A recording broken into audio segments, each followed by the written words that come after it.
আসসালামু আলাইকুম। বাংলাদেশ ৯ মাত্রার ভূমিকম্পের ঝুঁকিতে।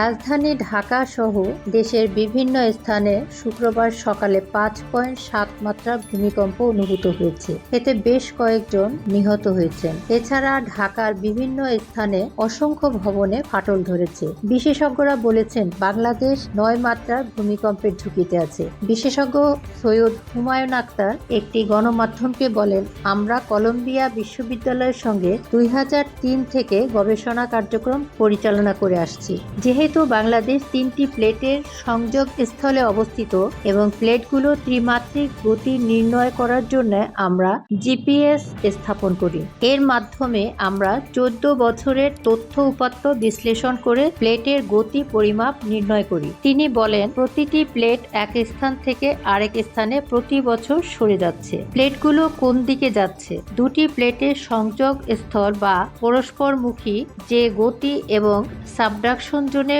প্রতি বছর কি পরিমাণ শক্তি সঞ্চয়িত হচ্ছে সেটিও আমরা পরিমাপ করি। এগুলো পরিমাপ করে আমরা ২০১৬ সালে প্রতিবেদন প্রকাশ করি। প্রতিবেদনে দেখা গেছে সিলেট থেকে কক্সবাজার অঞ্চলে ৮ পয়েন্ট থেকে ৯ মাত্রার শক্তি সম্পন্ন ভূমিকম্প সংঘটিত হওয়ার মতো শক্তি জমা হয়ে আছে।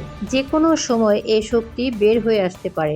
এ শক্তি একবারেও বের হতে পারে, আবার ধীরে ধীরেও বের হতে পারে। তবে পৃথিবীর বিভিন্ন সাবডাকশন জোনে যে সব ভূমিকম্প হয়েছে সেগুলো থেকে ৫৬ থেকে ৮০% শক্তি একবারে বের হয়েছে, বাকিটা ধীরে ধীরে বের হয়েছে। একই অবস্থা আমাদের এখানেও বিরাজ করছে।